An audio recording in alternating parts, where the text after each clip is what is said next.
విషాదప్యమృతం గ్రాహ్యం బాలాదపి సుభాషితం అమిత్రాదపి సద్వృత్తం అమేచ్ఛపి కాంచనం. అంటే పాముకోరల నుంచి, తేలుకొండల నుంచి, ఇంకా అనేకమైనటువంటి జీవుల నుంచి విషాన్ని సేకరించి మందుల్లో వాడతారు. ఆ మందులు ప్రాణాంతకమైనటువంటి వ్యాధుల నుంచి రక్షించడానికి ఉపయోగపడతాయి.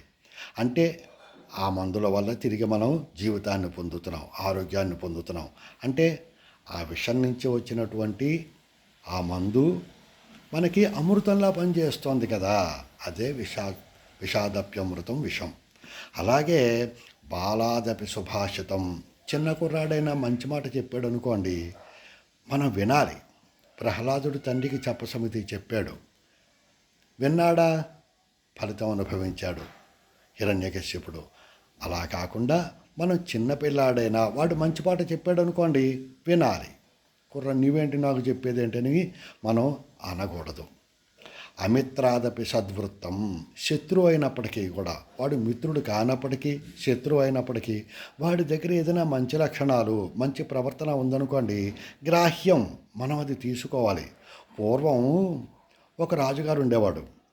ఆ రాజుగారు శాంతి ప్రియుడు, శాంతి కాముకుడైన, యుద్ధాలు అవి చేసేవాడు కాదు. ఎవరైనా యుద్ధానికి వస్తే వాళ్ళకి నచ్చజెప్పేవాడు. రాయబారుల్ని పంపి, అనేక మందిని పంపి, యుద్ధం వద్దు, దీనివల్ల నీకు నష్టం, నాకు నష్టం, ప్రజలకి నష్టం, ఇలాగా ఆ యుద్ధ ప్రతిపాదన వాళ్ళ దగ్గర నుంచి విరమింపజేసేవాడు ఆయన.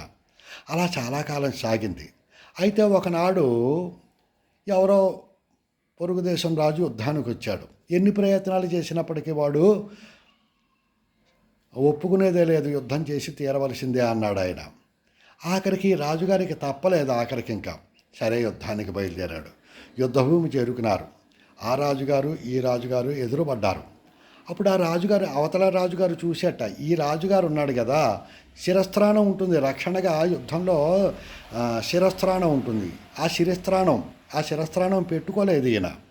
అవతల రాజు అడిగేట, ఓ రాజా, ఏమిటి యుద్ధానికి వచ్చావు, బాగానే ఉంది, కానీ నెత్తి మీద నీకు రక్షణగా శిరస్త్రాణం ఉండాలి కదా, కిరీటం లాంటిది, అది ఏది అని అడిగేట. అప్పుడు ఈ రాజుగారు అన్నట, నేను సాధారణంగా యుద్ధాలు చెయ్యను. ఎవరైనా యుద్ధానికి వస్తే శాంతి ప్రతిపాదన చేసి వాళ్ళని ఒప్పిస్తూ ఉంటాను, కానీ నువ్వు ఒప్పుకోలేదు. ఈ విధంగానే ఎన్నాళ్ళ నుంచో నేను యుద్ధం చేయడం లేదు. నా శిరస్త్రాణం ఒక గోడకి మేకుకి తగిలించి ఉంది. నువ్వు యుద్ధానికి రెడీ అన్నావు కదా, ఒప్పుకోలేదు కదా.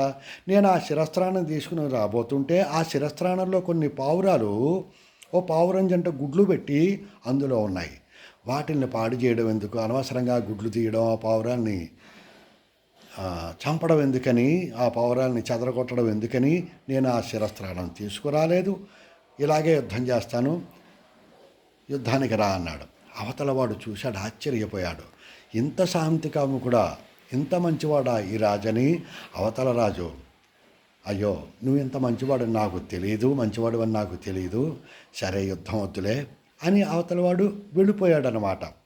అలాగే ఎతటివాడులో మంచి ప్రవర్తన, మంచి లక్షణాలు ఉన్నప్పుడు వాడు శత్రువు అయినా సరే, అమిత్రాదపి, మిత్రుడు కాకపోయినా శత్రువు అయినా ఆ లక్షణాలను మనం తీసుకోవాలి. రావణాసురుడు చచ్చిపోయాక రావణాసురుడు యుద్ధభూమిలో నేల కొరిగిపోయాడు. అప్పుడు లక్ష్మణుడిని పంపాడు రావణాసురుడి దగ్గరికి వెళ్ళి, రావణాసురుడు ఏదైనా మంచి హితవాక్యాలు చెప్తాడు వినిరా అని. శత్రువు అయినప్పటికీ కూడా ఆ విధంగానే మనం ఎదటివాడిలో మంచి లక్షణాలు మనం స్వీకరించాలి.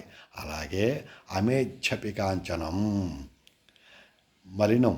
అమేచ్ఛం అంటే మలినం, మలం అన్నమాట. అందులో బంగారం పడిపోయిందనుకో, మనం తీసుకోవాలి. అంతేగాని ఇందులో నేను చెయ్యి పెడతానా, ఆ బంగారం తీసుకుంటానా అని అనకూడదు. ఎందుకంటే దాని విలువ ఎక్కువ, కాంచనం విలువ ఎక్కువ. మనం ఈ వ్యధం చెడిన ఫలం దక్కాలంటారు కదా. అదే నపముక్క పడింది అనుకోండి, చెయ్యి ముక్క చిన్న ముక్క తీసుకుంటామా?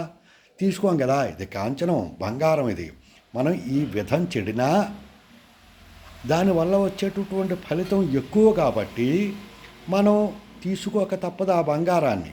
అంతేగాని నేను అది మలినమది, అందులో నేను చెయ్యి పెడతానా, ఆ బంగారం తీసుకుంటానా అనకూడదు. అమేచ్ఛపి కాంచనము, ఆ బంగారాన్ని మనం తీసుకోవాలన్నమాట అని ఈ యొక్క శ్లోకానికి అర్థం అన్నమాట.